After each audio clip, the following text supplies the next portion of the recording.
Hello, and this is Josh Size. Welcome to another episode of the Good Boxing Podcast. It's December 1st, 2018, in front of thousands of fans at the Staples Center. It's round 12. The bell just rang. The round starts off.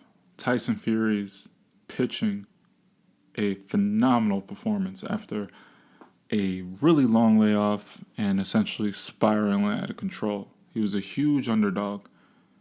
Deontay Wilder fires a 1, 2, and 3. The right hand and the left hook both land.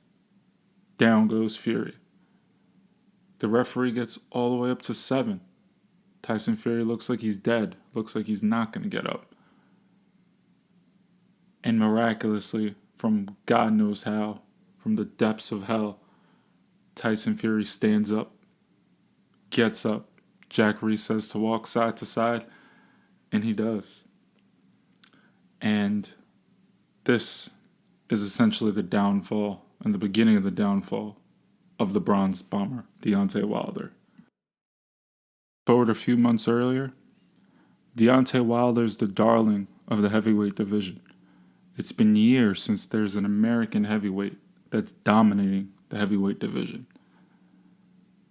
The years of Klitschko and his jab and grab era, while I appreciate Vladimir Klitschko and the Vitaly Klitschko, it was nowhere near the golden age of the heavyweight division where you had Holyfield, Tyson, etc.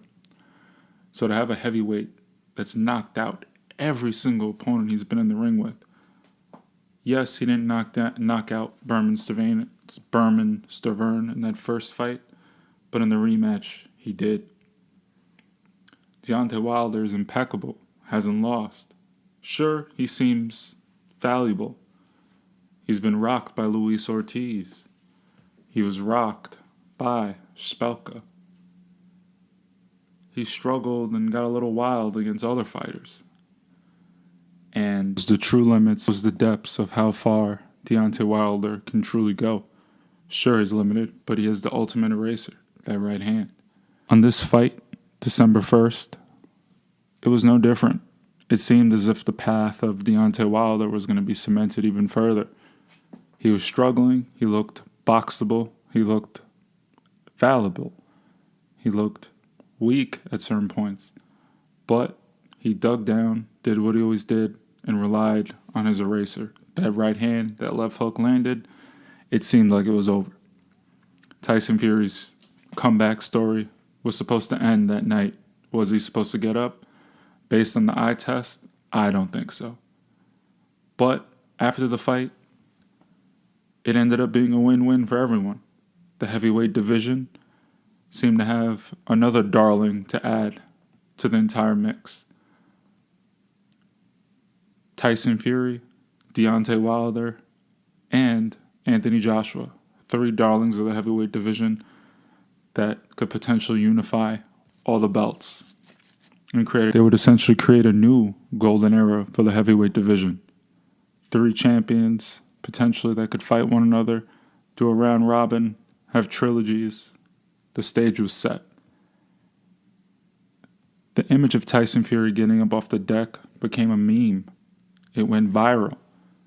Everyone seemed to talk about that night that no one was really excited for. Tyson Fury was a long shot to win that fight. He came off his drug addiction binge. He came off gaining tremendous weight. At one point, they said he was 375 to 400. And he paired with this trainer that no one knew about. Ben Davison, this young kid that essentially was a fitness trainer, then became a boxing coach. So the odds didn't look good. So the fact that Tyson Fury had a draw, sure, it wasn't the victory. It wasn't the best ending to the comeback story of the Gypsy King. But it did provide a new platform for Tyson Fury. And like with anything else that goes viral, people want to seize on the opportunity. And the person who seizes a lot on the opportunity, especially in boxing, is the promoter Top Rank. Bob Arum immediately signed Tyson Fury to a $100 million deal, which, of course, since at the time Tyson Fury wasn't really represented by Top Rank. Showtime PBC represented Deontay Wilder, and the fight was easy to make because Tyson Fury was a free agent. But now with ESPN, they're dropping $100 million on a heavyweight to really get a piece of that heavyweight pie, which everyone seems to love. So they went a different route. They decided to promote Tyson Fury. They gave him a couple of tune-up fights in preparation for Deontay Wilder the second time. Deontay Wilder also got a couple of fights to kind of promote his brand and essentially polish the armor that was the Bronze Bomber. He annihilated Dominic Brazil, knocked him out in the first round. Another viral clip, another body on his list of all knockouts. He then fought Luis Ortiz, where he was getting outboxed for the majority of the fight. Again, looking fallible, looking like he had chinks in his armor. And once again, a right hand came out of nowhere and erased the deficit that presented itself. Thus came the story of Tyson Fury versus Deontay Wilder 2.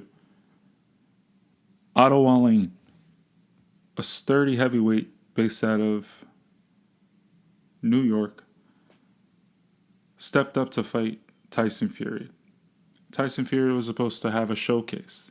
He was supposed to essentially show that he's the Gypsy King and essentially get everyone excited for the second fight with Deontay Wilder. However, a wild card, like in boxing, he got cut. Wallin hit him with a clean shot that opened up his face. I believe he needed over 70 stitches in that eye. He didn't look the greatest, he didn't look the strongest, and a lot of people were giving Tyson Fury heat as well as his trainer. John Fury, Tyson Fury's dad, was extremely upset with how that fight went. His son went from the hottest stock in boxing, $100 million man, to struggling against a solid journeyman in Otto Wallin. And that's no disrespect to Otto Wallin because he's a solid fighter. He can only do what he can, and that's fight. Right? Someone bleeds, they don't look good. That's not his problem. He's there to show up, do his thing, and be competitive, which is what he did. So, Wilder knocked out Ortiz. People are still believing the hype of that right hand, the ultimate eraser. That's what Teddy Atlas calls it, the ultimate eraser. It erases all your mistakes. You could be losing and you eventually get to that right hand and the fight's over. The build-up. Tyson Fury is very, very confident. He's like, I'm going to beat you. Deontay Wilder, of course, kind of feeds off the energy of the first fight. He still has the same power. He's still the same Deontay Wilder, still unblemished, for the exception of that draw. In his mind, he feels like the fight's going to be round 13. But as the build-up happened, Tyson Fury decided, in a shock to a lot of people, including myself, because Ben Davison is a great coach, and I'm really big on Ben Davison, he decided to switch trainers and go to the Kronk gym. He decided to switch from Ben Davison, whose stock was literally on up and up, to switch to Sugar Hill Stewart, from the family of the great Emmanuel Stewart who passed away, R.I.P. I personally didn't think it was a good fit.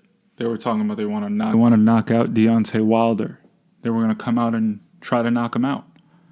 Now, Deontay Wilder is the great boogeyman right now of the heavyweight division. Hindsight 2020, we know what happens in the second fight.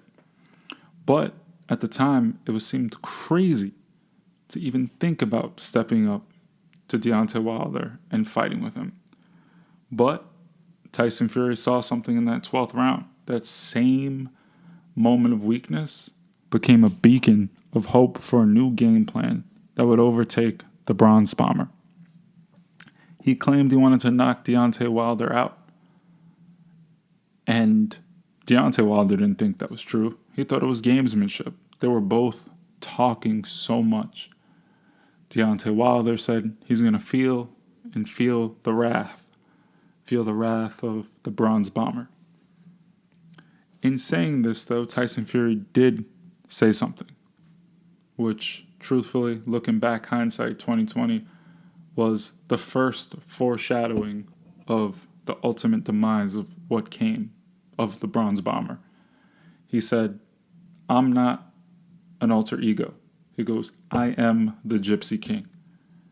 I have no alter ego." He goes, "The Bronze Bomber is your alter ego because you are ultimately a scared little man."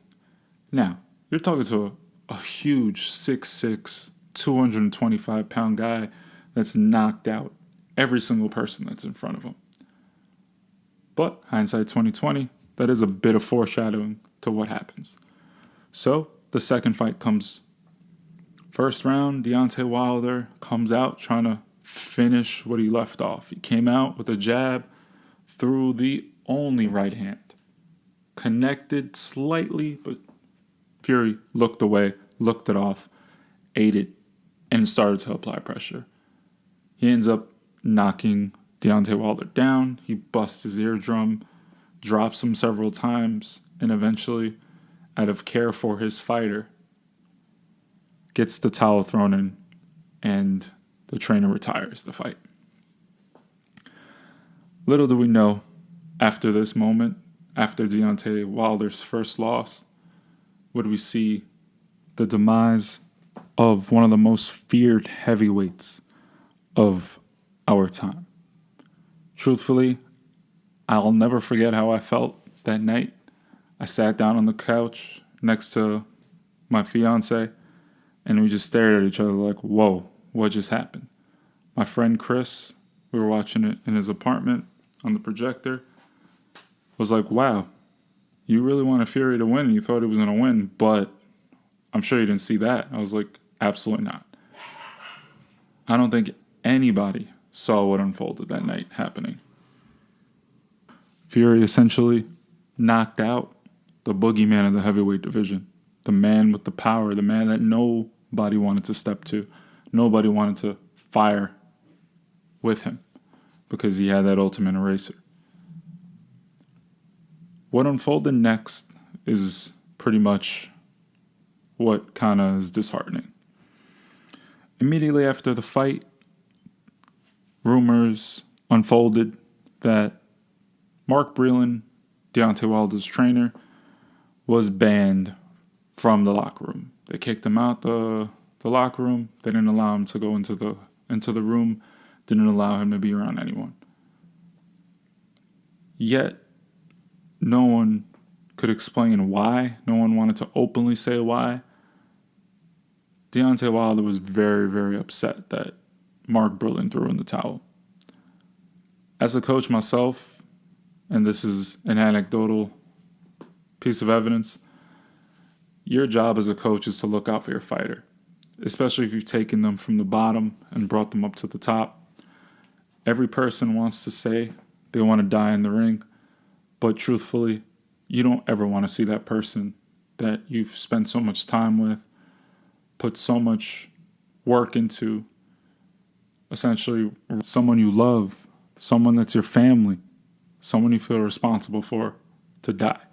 So Mark Breland, yes, he conceded to a battle, but ultimately he wanted Deontay Wilder to fight another day, to be able to provide for his family.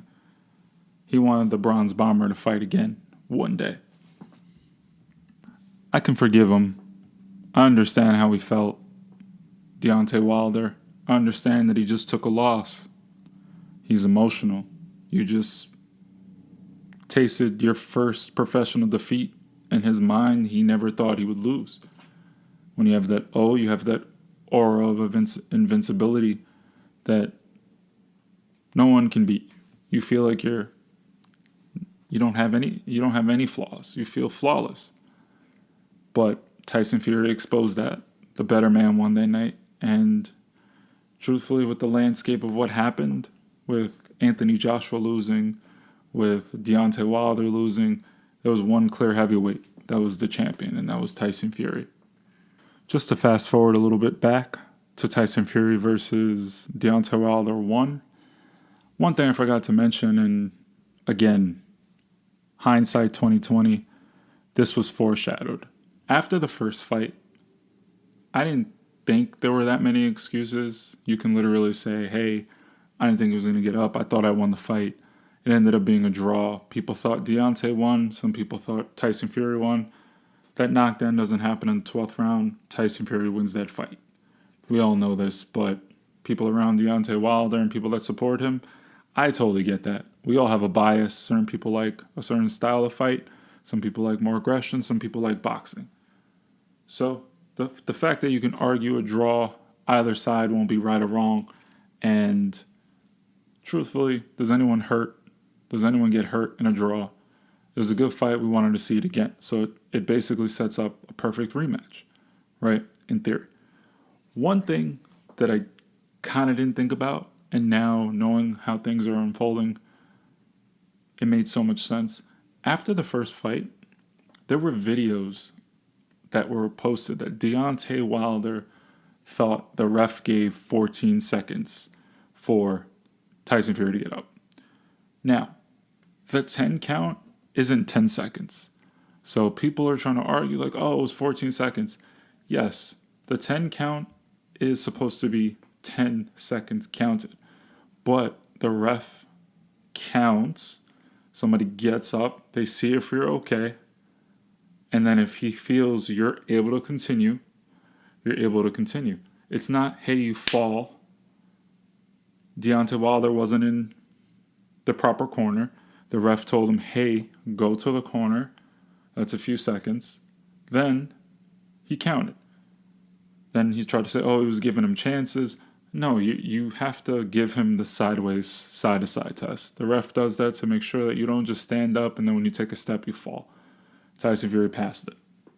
So, no, it's not 10 seconds. It's a 10 count. And Tyson Fury wasn't counted out. The fact that he made that a big deal, is it the worst thing in the world? No. Again, you want to feel like you won. He made an argument with that knockdown at the end. Tyson Fury shouldn't have gotten knocked down. He would have won the fight. So you can't fault Deontay Wilder on that. But hindsight 2020, the Bronze Bomber started to show signs of always want to make excuses. Someone that can't accept the fact that people are full of flaws. So, second fight happens. After the fight, people are like, something was wrong with Deontay Wilder. A rumor comes out. Deontay Wilder says his legs were dead due to that massive getup he wore for the ring entrance. I think it was maybe 4 pounds, 40 pounds rather. And he said by the time he got to the ring, he was drained. Now, I get it. I understand. You know, you're nervous. You have a heavy equipment on. You're walking. That ring walk is lonely. You're nervous. You're tense. You've been training hard. You know, a pay-per-view fight of that magnitude, everyone's talking about it. I don't even think Deontay Wilder has been part of something like that. Tyson Fury, he has against Klitschko, so he's probably a little more used to the nerves. But Deontay Wilder drained himself. Let's say he did. That 40-pound weight is not why you lost that fight. You can be tired, you can be whatever, but Deontay, the get-up that you walked to the ring, didn't make you lose that fight. So, after he released that statement, people were ridiculing him like, wow, this is the most ridiculous excuse ever. And truthfully, it is. When you lose,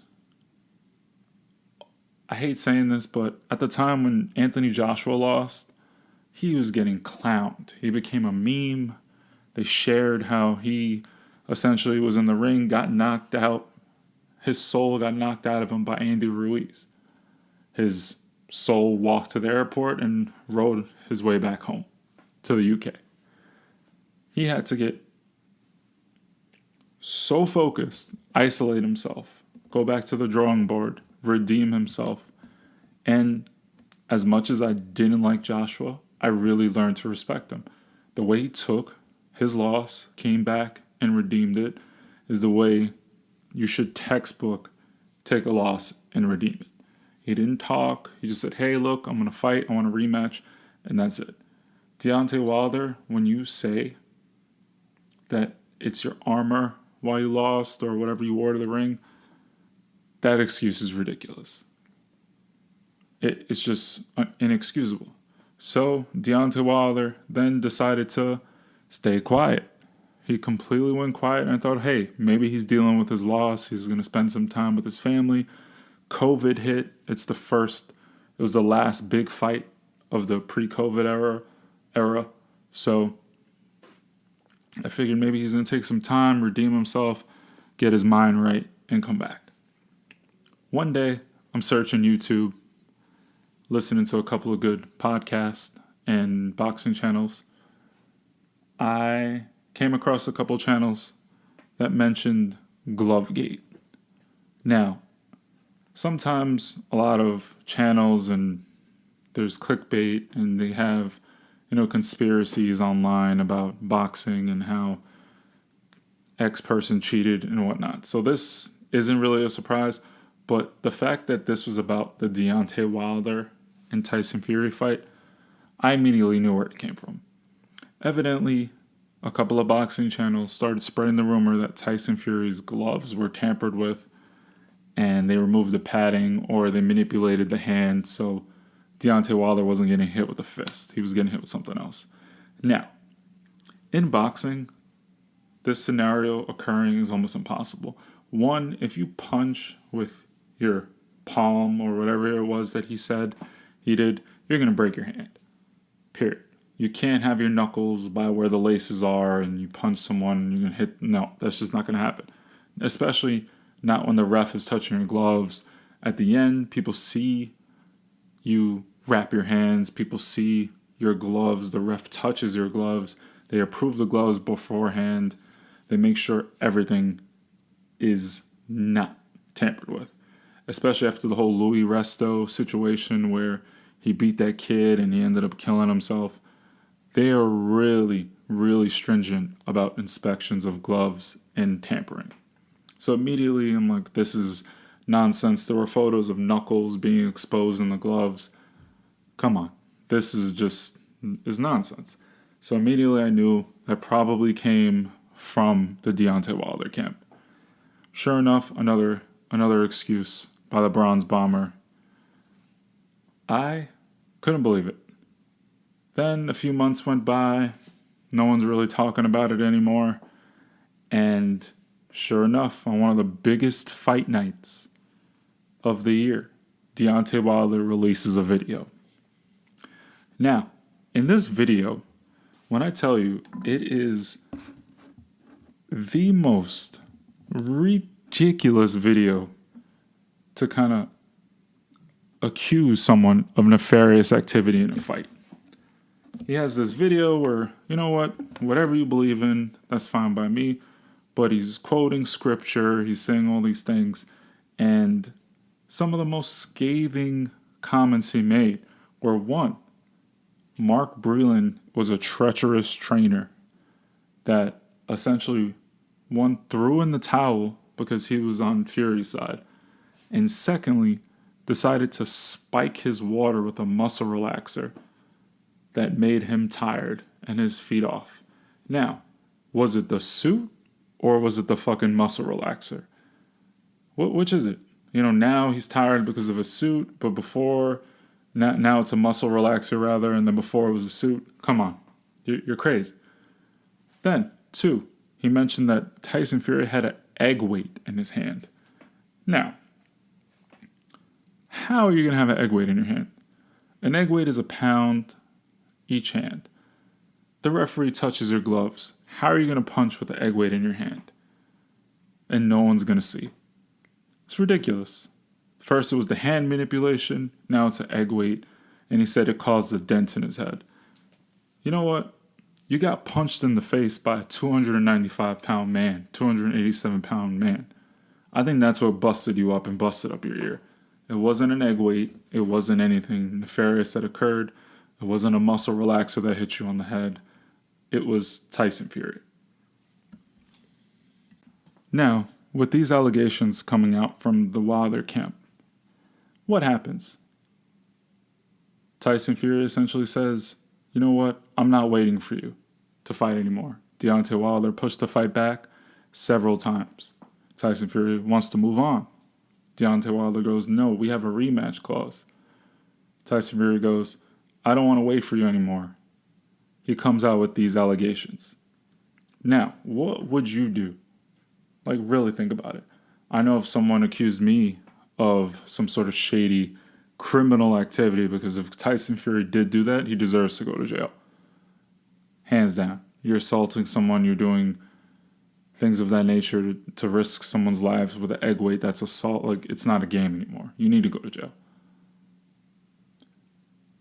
I wouldn't want to fight him. I truthfully would rather get sued, go to court, fight other people, maybe unify the belts with Anthony Joshua. So on Deontay Wilder's part, I don't know what's going on in his camp, but firing Mark Breland probably wasn't the problem. I don't know what's going on in that corner. Someone needs to talk to him, because I like Deontay Wilder. And while I just shat on him for the last 10 minutes, I was a very, very big fan of Deontay Wilder. Before Tyson Fury came back and retired, I actually grew very, very fond of Deontay Wilder. I thought he was the best heavyweight out. I thought he was going to beat Anthony Joshua in a fight if they did fight. I like the fact that his story is phenomenal. He's a great guy. Deontay Wilder's a great guy. What he did for his daughter, what drives him, the way he wants to fight for his daughter and provide for her and his family in order to provide for her very, very expensive illness.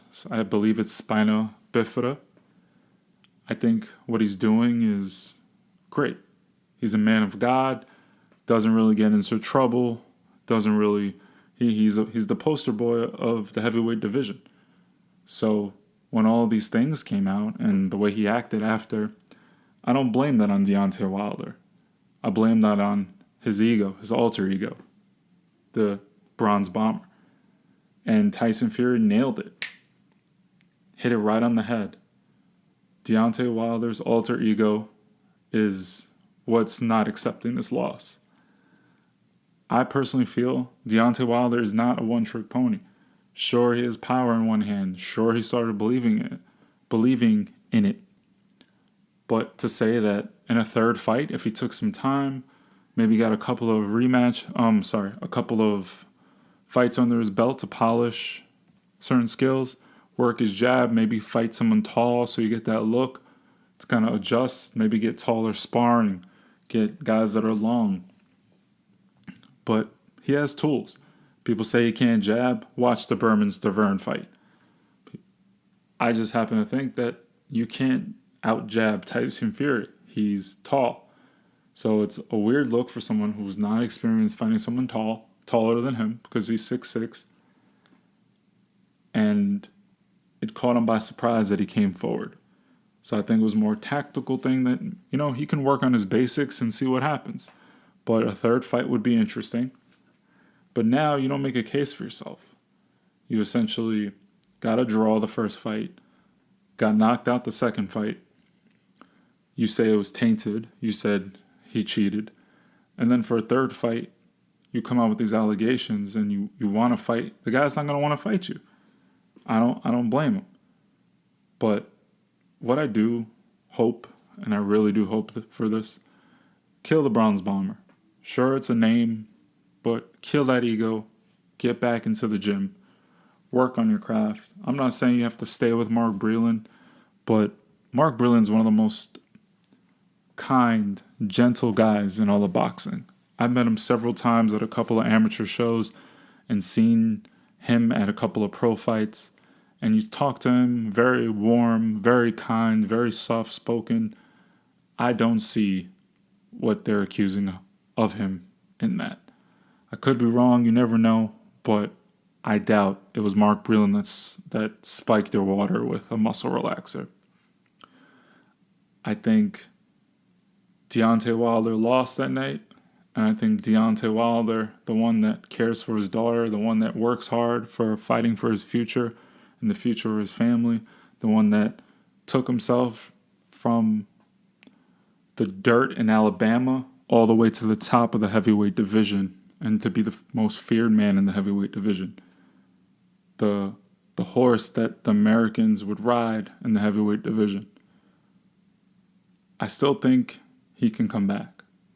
I think he needs to change his corner, get his mind right, get in the gym, practice, and try again. And truthfully, if he does get the opportunity, which I don't know, boxing is very, very unique, and especially in this post-COVID world, a lot of contracts, truthfully, might not be valid. You don't know.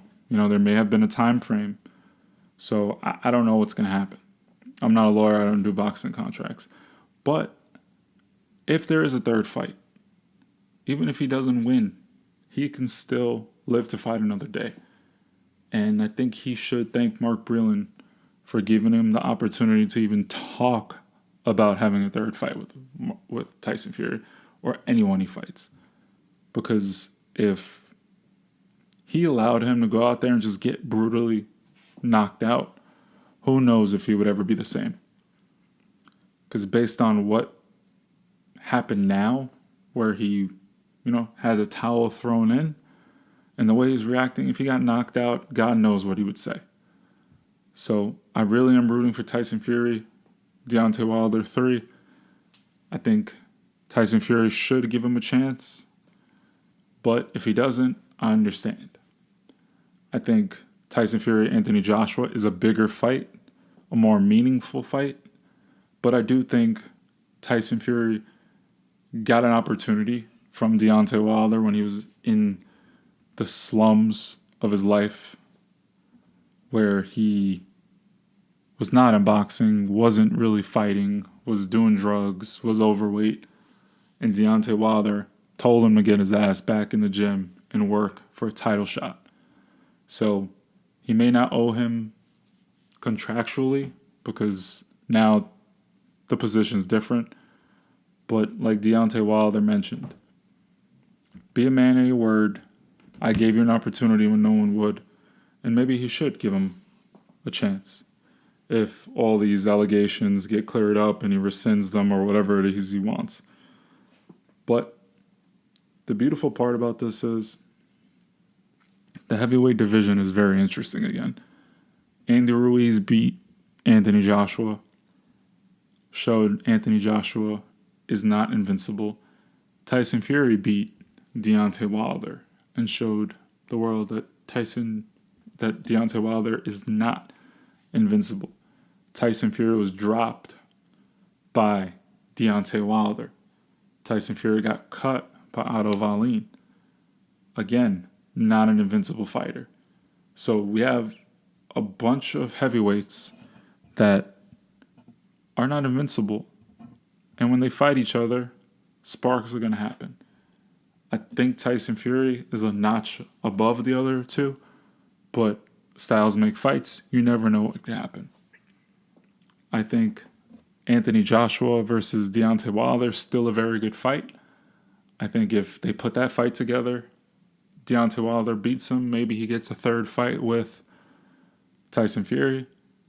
If Deontay Wilder loses to Anthony Joshua, did Joshua beat Wilder better than Tyson Fury did? You can set up a mega match or just go for the mega match right away, which probably from a betting perspective or probability perspective is the smart thing to do. So many different things can happen in fights. Joshua can lose, but regardless, they need to unify this division. So all in all, Deontay Wilder is a great person. He takes care of his family, takes care of his daughter. The Bronze Bomber was great until he wasn't. Kill that ego, man. And truthfully, I feel like you should get a corner, get a stable, get people around you that support you, but are truthful. They don't lie to you. They don't tell you, the only reason why you lost is because of X, Y, and Z. No, you need a crew that's going to tell you, like, hey, we got to get in the gym. Your power is great. Let's utilize that power. Let's really get that power maximized so you can actually use it. This division's so stacked, especially with Andy Ruiz. I'm excited to see what's next, but I think the Bronze Bomber that we knew before is gone. The Bronze Bomber took its first L, and that whole persona should die because it's preventing Deontay Wilder from getting better. But how good would it be if Deontay Wilder pulled a Tyson Fury, took himself from the depths of hell, his ego being destroyed, from the lowest low, where you feel embarrassed, you feel defeated, you felt like you had to quit to another man, which is something he's never felt before. He's always made the other opponent fold and fall.